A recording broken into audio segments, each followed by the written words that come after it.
Bismillahirrahmanirrahim.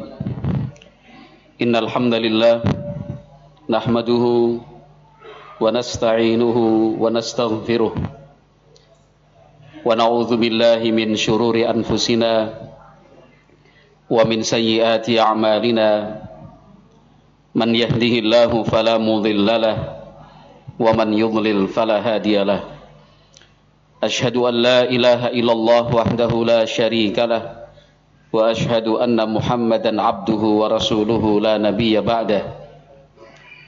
Yaqulullahu azza wa jal fil Qur'anil Karim, ya ayyuhalladzina amanu taqullaha haqqa tuqatih wa la tamutunna illa wa antum muslimun. Wa yaqulu subhanahu, ya ayyuhalladzina amanu taqullaha wa qulu qawlan sadida yuslih lakum a'malakum wa yaghfir lakum dhunubakum wa man yuti'illaha wa rasulahu faqad faza fawzan 'azima. Fa inna asdaqal hadits kitabullah wa khairal huda huda nabiyyina Muhammadin sallallahu alaihi wasallam wa syarrul umur muhdatsatuha fa inna kulla muhdatsatin bid'ah wa kulla bid'atin dhalalah wa kulla dhalalatin finnar. Ma'asyiral muslimin, jamaah salat maghrib rahimakumullah. Semua yang dikatakan oleh Nabi Muhammad sallallahu alaihi wasallam pastilah benar. Apa yang dikabarkan oleh Nabi Muhammad sallallahu alaihi wasallam tidak mungkin tidak terjadi seperti apa yang beliau kabarkan. Hal itu menjadi salah satu dari dalailun nubuwah, bukti kebenaran beliau sebagai seorang nabi, seorang rasul yang diutus oleh Allah Subhanahu wa taala mengajarkan dan menyampaikan syariat agamanya untuk umat manusia. Sudah banyak yang kita saksikan terjadi sesuai dengan yang beliau kabarkan.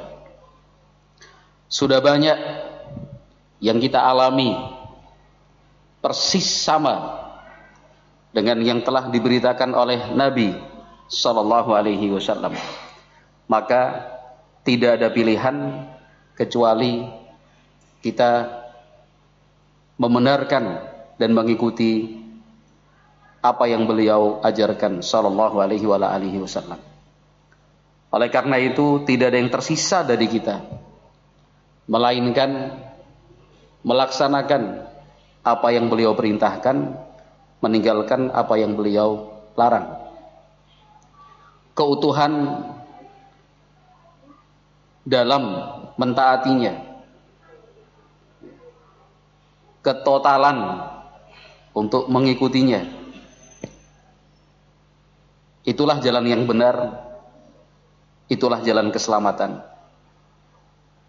Seorang muslim tidak boleh meragukan kebenaran ajaran Nabi Muhammad sallallahu alaihi wasallam.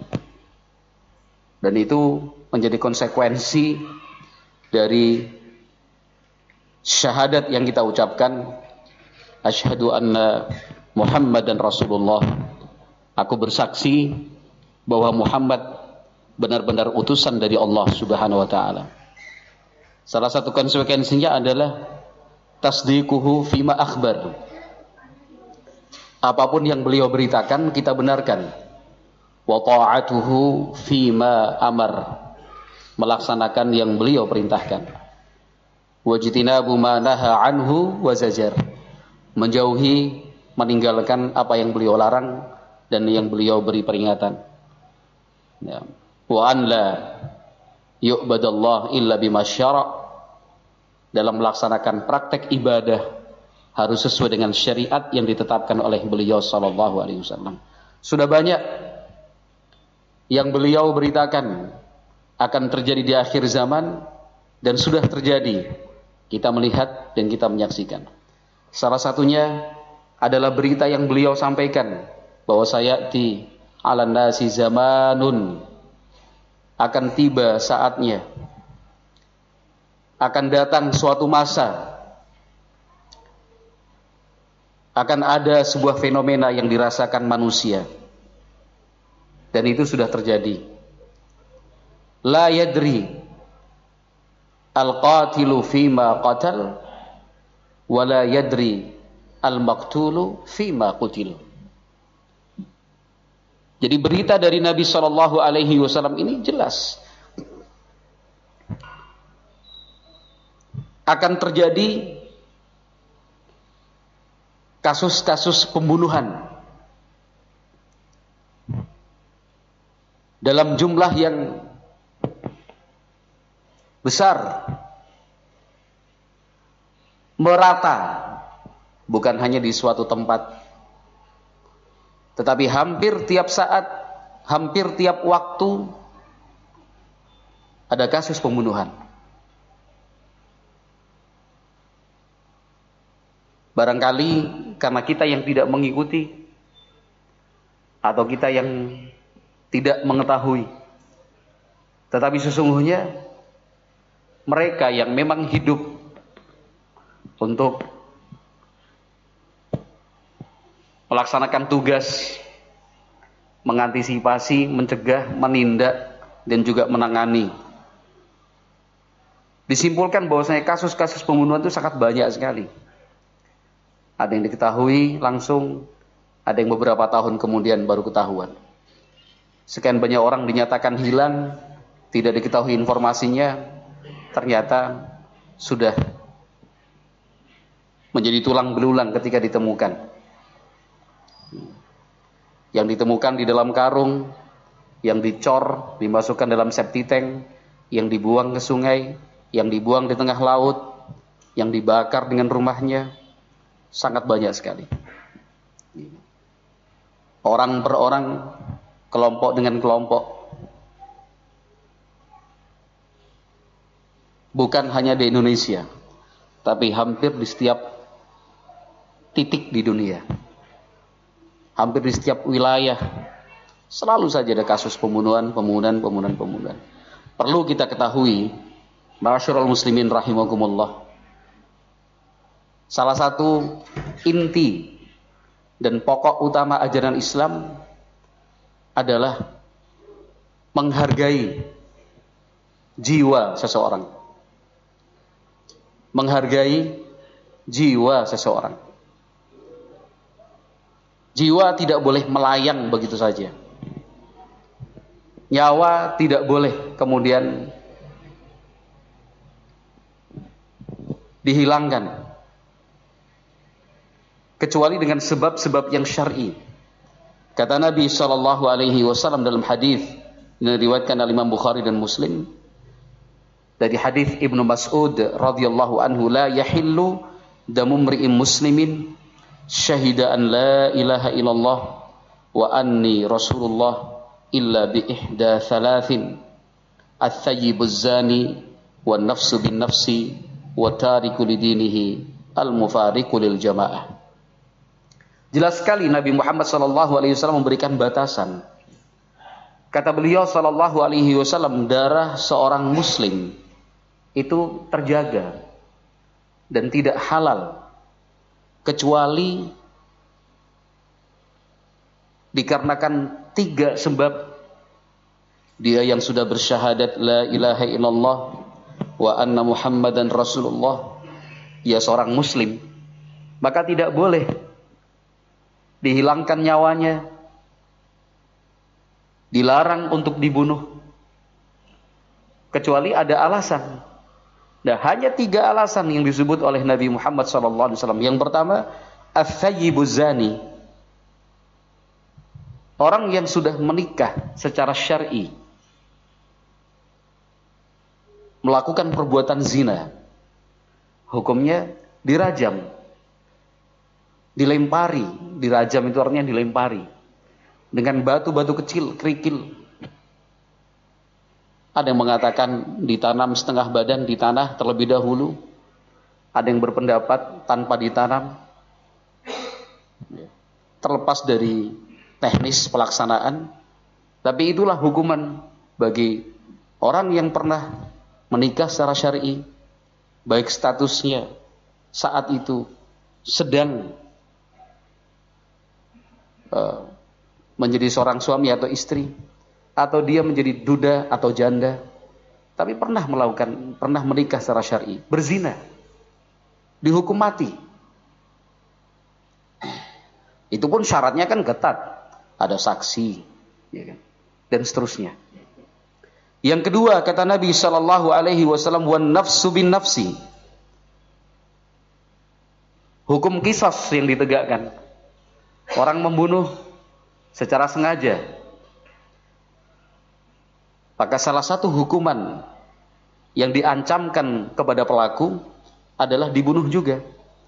Dan itu bukan satu-satunya bentuk hukuman yang diancamkan. Bisa saja ahli waris memaafkan. Bisa saja ahli waris meminta tebusan dan seterusnya. Tapi kalau ahli waris sepakat dibunuh, disitulah hukum Islam yang mulia dan indah. An-nafsu bin nafsi, jiwa dengan jiwa. Sekali lagi, yang ini pun penegakannya hanya di tangan penguasa. Tidak dilaksanakan dan tidak dikerjakan individu-individu, personal-personal, tidak. Hanya pemerintah, hanya penguasa yang berhak. Yang ketiga, kata Nabi sallallahu alaihi wasallam, wa tariku lidinihi al-mufariqu lil jamaah. Orang murtad, dia tinggalkan agama Islam. Orang seperti ini pun diancamkan hukum bunuh kepadanya. Dan ini sekali lagi kembali kepada penguasa. Itu pun ada tahapan-tahapannya, ada syarat-syarat dan ketentuan yang berlaku. Selain itu, darah seorang muslim terjaga. Jangankan nyawa yang hilang, satu tetes darah pun tidak boleh terjadi. Jangankan nyawa yang diambil, luka kecil di tubuhnya pun tidak boleh terjadi. Kita harus saling menghormati, saling memuliakan, saling menjaga. Darahnya, hartanya, harga dirinya. Itu yang diwanti-wantikan oleh Nabi Muhammad SAW. Inna amwalakum wa a'radakum wa dima'akum haramun alaikum. Kahurmati yaumikum hadha fi syahrikum hadha fi baladikum hadha. Kata Nabi SAW, harta, harga diri, darah sesama kaum muslimin itu haram hukumnya untuk dilanggar dan dijatuhkan. Harta, harga diri, darah kaum muslimin itu suci, tidak boleh dinodai. Seperti sucinya negeri ini, Mekah, bulan ini,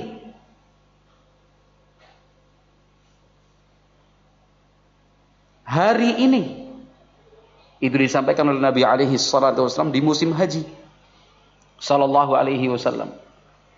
Maka kita sebagai umatnya, pengikut Nabi Muhammad sallallahu alaihi wasallam, harus berpikir masak-masak.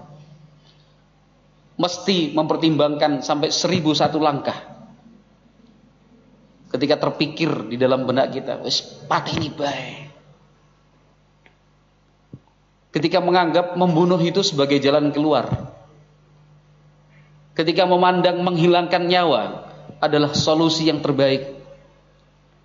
Pada saat menyatakan membunuh itu jalan pintas menyelesaikan masalah. La haula wala quwata illa billah. Agama Islam itu agama kasih sayang. Agama Islam itu adalah agama cinta. Agama Islam itu adalah agama yang mengajak kita untuk menyelesaikan segala masalah dengan jalan kekeluargaan dan kedamaian. Cara-caranya sudah ditentukan, tahapan-tahapannya telah ditetapkan. Tinggal kita jalani saja. Nah, tapi karena kejahilan yang semakin merata, ilmu yang terus berkurang, bahkan ilmu itu berusaha untuk dimatikan dan dipadamkan cahayanya. Akibatnya kaum muslimin jauh dari nilai-nilai kasih sayang yang sudah diajarkan oleh Nabi Muhammad sallallahu alaihi wasallam. Kasus pembunuhan, ma'asyiral muslimin rahimakumullah, itu sangat banyak sekali. 1 bulan yang lalu, hampir selama 2 minggu, di daerah istimewa Yogyakarta, di media sosial, bergaung tagar DIY darurat Kelitih. Daerah istimewa Yogyakarta darurat Kelitih. Sampai kemudian dihidupkan jaga warga namanya. Titik-titik rawan dipantau dan diawasi. Semua pihak dan seluruh elemen masyarakat bergerak bersama-sama. Baru 4 hari yang lalu saya berbincang dengan Babin Kamtibmas di Polsek kami bahwa fenomena Kelitih ini rasanya sulit untuk ditangani dan ditanggulangi. Beliau sebagai seorang petugas keamanan mengibaratkan layaknya sebuah balon. Kalau ditekan di suatu tempat, dia akan berpindah ke tempat yang lain. Di Kabupaten Sleman, jaga warganya bagus. Aksi itu akhirnya berpindah ke Kabupaten Bantul. Kabupaten Bantul ditekan, munculnya di Gunung Kidul. 3 tempat ini ditekan, munculnya di tengah-tengah kota Yogyakarta. Kulon Progo bagian utara.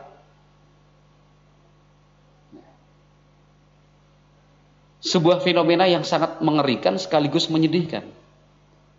Karena persis seperti yang diucapkan oleh Nabi SAW yang beliau beritakan.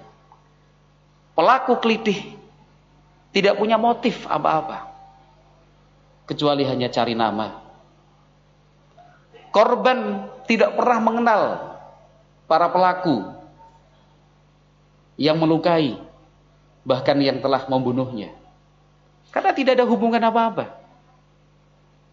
Benar kan seperti yang disampaikan Nabi SAW, akan tiba suatu masa orang yang membunuh, dia tidak tahu kenapa membunuh, dia tidak punya alasan kenapa menghilangkan nyawa. Korban yang dibunuh pun tak pernah tahu kenapa dia dibunuh, kenapa dia disasar, kenapa menjadi korban.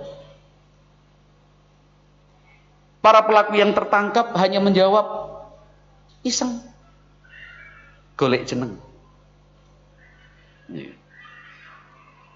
Bareng-bareng anak muda naik sepeda motor, masing-masing membawa alat tajam, pedang samurai, gear berantai yang sudah dipertajam. Mereka beroperasi, cari-cari, ya situ aja, ya situ aja. Didekati rame-rame, didorong, ada yang dilempar dan disiram dengan cat, diinjak bareng-bareng, ditusuk, tinggal pergi. Itu terjadi. Artinya tidak usah jauh-jauh secara tempat, tidak usah jauh-jauh secara waktu. Baru sebulan yang lalu tagar itu. DIY darurat Kelitih, DIY darurat Kelitih. Nah, saya ambil satu sisi pemikiran.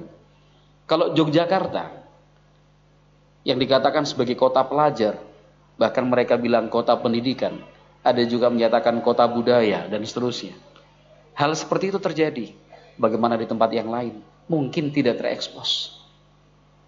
Barangkali karena tidak diberitakan. Tapi itu faktanya. Itu faktanya. Kalau tawuran antar supporter kita udah tahu sejak dulu. Iya. Kemudian peristiwa bacokan-bacokan dari geng-geng motor di Bandung maupun di Bekasi sampai sekarang tidak pernah hilang. Ya. Ketika satu komplotan digulung, melahirkan komplotan-komplotan lain yang lebih banyak. Fala haula wala quwata illa billah. Obatnya pasti ada. Penawarnya tentu dengan kita kembali kepada ajaran-ajaran Islam, ajaran-ajaran Nabi Muhammad sallallahu alaihi wasallam. Dengan disampaikan hal-hal seperti tadi, bahwa darah seorang muslim itu tidak boleh ditumpahkan kecuali dengan sebab-sebab seperti ini. Ya. Ancaman siksa, ancaman neraka bagi para pelakunya, ancaman ketidaktenangan dan tidak ketentraman hati sepanjang hidupnya. Itu perlu disampaikan. Bagaimana kita saling menghormati, kita saling menyayangi. Tapi sayang yang seperti itu tidak tersampaikan dengan baik. Sehingga pada lapisan generasi sekarang ini mereka kosong spiritualnya. Mereka ada dalam ruang kehampaan dari agama. Seakan-akan mereka hidup dalam sunyi sepi, tanpa ayat Al-Quran yang membimbingnya maupun hadis-hadis Nabi SAW yang menuntunnya. Itu fakta. Akan lebih menyakitkan dan menyedihkan lagi ketika kasus pembunuhan itu sudah berkali-kali terjadi di tingkat sekolah dasar. Itu ada di Indonesia.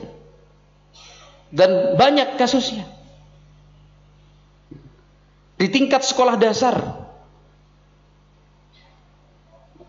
Kita tidak bisa beralasan ya, namanya aja anak-anak. Ya seharusnya anak-anak tidak melakukan perbuatan seperti itu. Wah itu nggak sengaja. Katakan tidak sengaja, tapi gerakan-gerakannya itu kan terpapar, terkontaminasi dengan apa yang dia tonton. Film-film action, film-film mafia, yang begitu deras masuk ke Indonesia, mudah untuk diakses. Nah, tidak harus menunggu jam tayang di televisi seperti zaman lalu.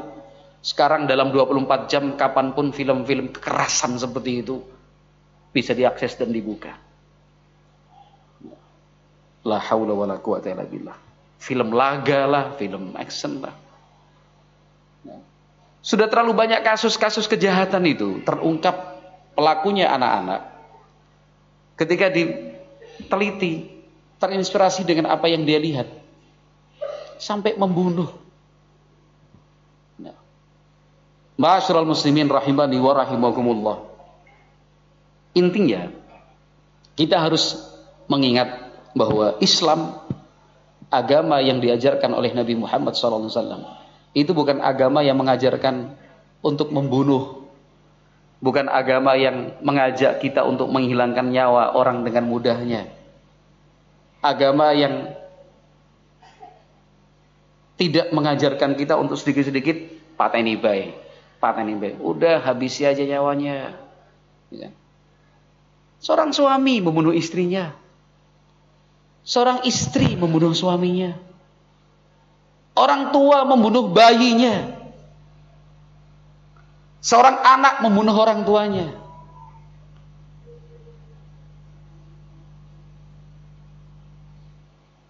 Ma'asyiral muslimin rahimani wa rahimakumullah.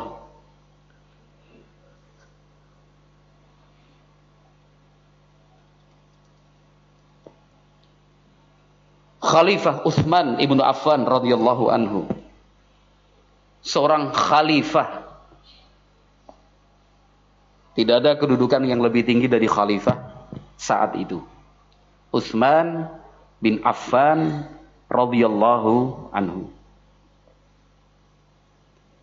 Wilayah kekuasaan Islam di zaman Utsman sampai sejauh dan seluas apa juga? Sangat luas. kekuatan kaum muslimin, terkhusus ketentaraan dan kemiliterannya seperti apa coba? Silahkan bayangkan, kekuatan yang besar, militer yang dahsyat. Dan semua patuh taat kepada Khalifah Utsman bin Affan. Di bawah kendali dan sesuai komando Khalifah Utsman bin Affan radhiyallahu taala. Baik kekuatan yang tersebar di banyak daerah maupun kekuatan yang tetap ada di kota Madinah. Para sahabat, anak-anak sahabat, kaum tabi'in. Tetapi ketika Khalifah Utsman bin Affan dikepung oleh para pemberontak yang datang dari Mesir, puluhan ribu orang,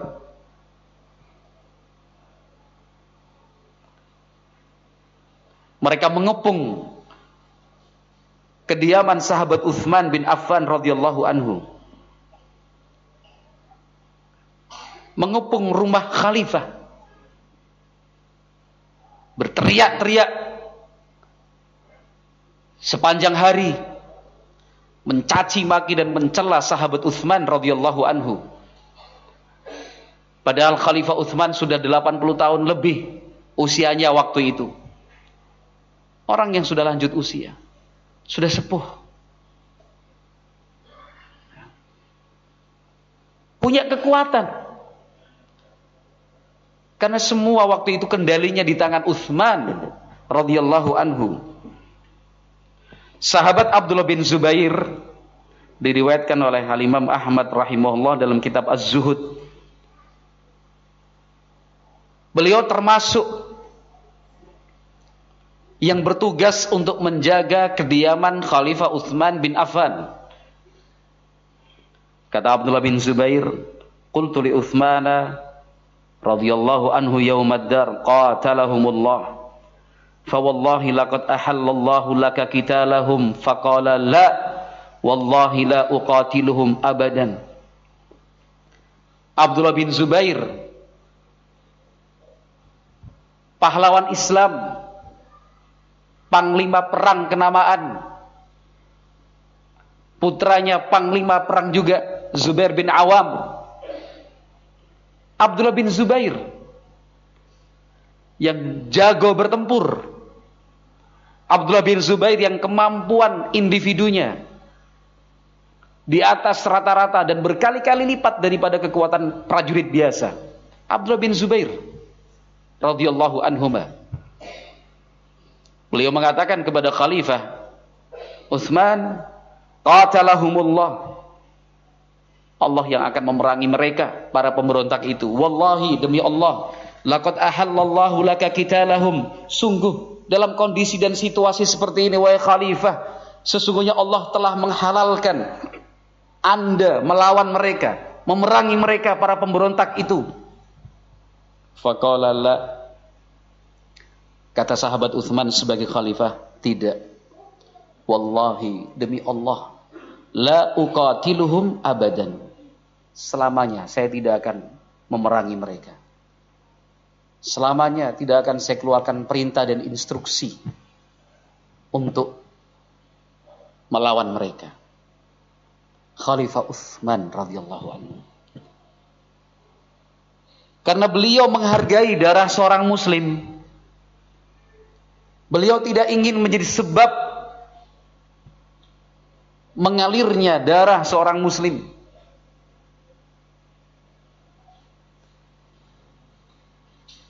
Kalau Utsman radhiyallahu anhu yang punya kekuatan, memiliki kekuasaan, beliau memilih tidak ingin darah itu tertumpah. Apakah ada alasan yang tersisa untuk mereka dan kita yang sangat jauh di bawah Khalifah Utsman bin Affan radhiyallahu anhu? Kita kekuatan pas-pasan, kekuasaan tidak ada, jago berkelahi juga enggak, mikirnya kok membunuh, mikirnya kok perang, Mikirnya kok berkelahi. Itu pun masih dipertimbangkan lagi, ini syar'i apa tidak syar'i. Khalifah Utsman bin Affan punya alasan syar'i karena mereka pemberontak. Mereka datang itu sebagai pengacau dan perusuh. Walaupun seperti itu, sahabat Utsman masih mempertimbangkan kehormatan dan kesucian darah seorang muslim. Mereka para pemberontak itu tetap juga sebagai muslim. Bagaimana Nabi Muhammad SAW mengingatkan dan berpesan bahwa darah seorang muslim tidak halal untuk ditumpahkan.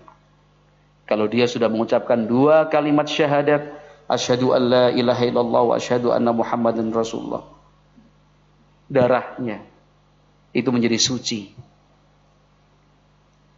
Kecuali 1 dari 3 alasan. Zina, hukum kisos, atau dia murtad dari agama Islam.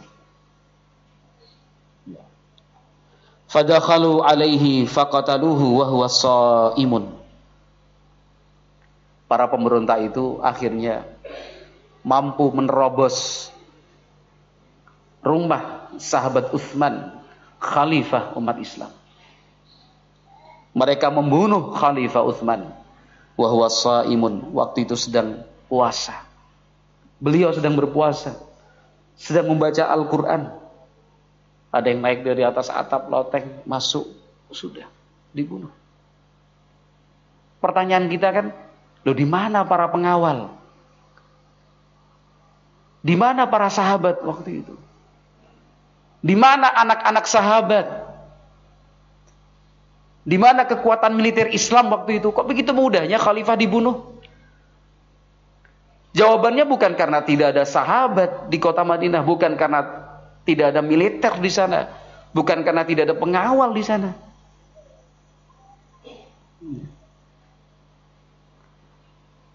Tapi karena permintaan dari Khalifah Utsman bin Affan agar masing-masing pulang ke rumahnya sendiri-sendiri.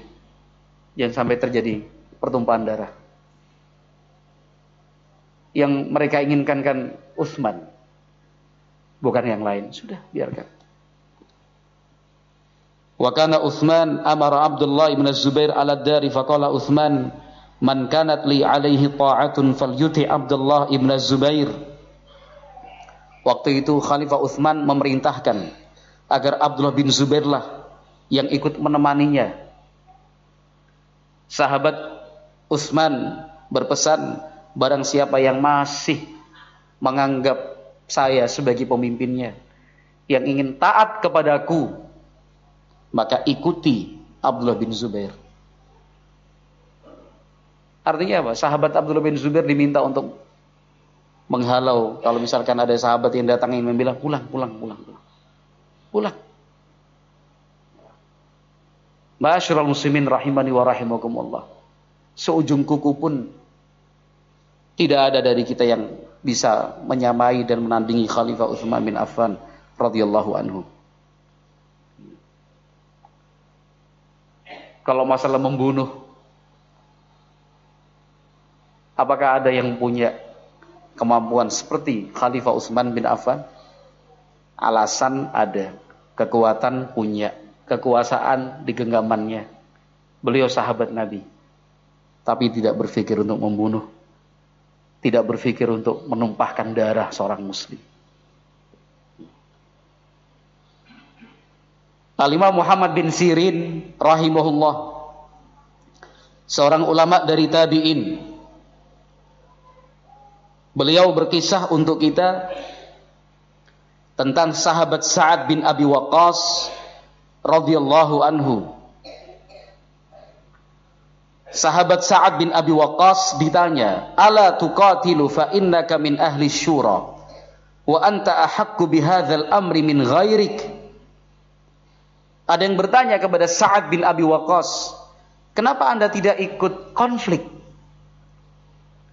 Anda kan termasuk Dewan Syura, dan Anda yang lebih berhak dibandingkan yang lain untuk menjadi pemimpin, untuk menjadi khalifah." Orang keenam masuk Islam, yang pertama kali melepaskan anak panah fisabilillah, sudah dipastikan dan dijamin masuk surga, disayang dan dicintai oleh Nabi Muhammad SAW, seorang panglima dan pemimpin militer yang sudah diakui kemampuannya. Loh, Anda kan paling berhak ini, kriterianya lengkap. Kenapa Anda tidak ikut dalam konflik ini? Faqala, kata Sa'ad bin Abi Waqqas radhiyallahu anhu, la uqatilu hatta ta'tuni bisayfin lahu 'ainani wa lisanun wa syafatan ya'riful mu'min minal kafir faqad jahadtu wa ana a'riful jihad. Kata Sa'ad bin Abi Waqqas radhiyallahu anhu, saya tidak akan ikut konflik, tidak akan ikut bertempur dan berperang sampai kalian bisa menyiapkan untukku sebilah pedang. Pedang itu punya dua mata. Pedang itu punya lidah dan dua bibir. Pedang itu bisa membedakan mana orang kafir, mana orang yang beriman. Faqad jahadtu wa ana a'riful jihad. Saya ini sudah menghabiskan hidup untuk berjihad fisabilillah. Wa ana a'riful jihad, dan saya tahu yang dimaksud jihad itu apa. Memerangi orang-orang kafir. Tapi ke sesama kaum muslimin tidak. Apa yang disampaikan oleh sahabat Sa'ad bin Abi Waqqas itu tidak mungkin terpenuhi. Tidak mungkin terpenuhi. Ada sebilah pedang yang kita pegang. Pedang itu yang ngasih tahu ke kita, oh itu yang kafir. Yang ini jangan, beriman nih. Saat diangkat pedang bilang, jangan, dia beriman. Yang di sana tuh yang kafir. Ya mungkin pedang itu berbicara. Sesama kaum muslimin tidak boleh membunuh. Jangankan membunuh, merencanakan saja atau berpikir ke arah sana nggak boleh.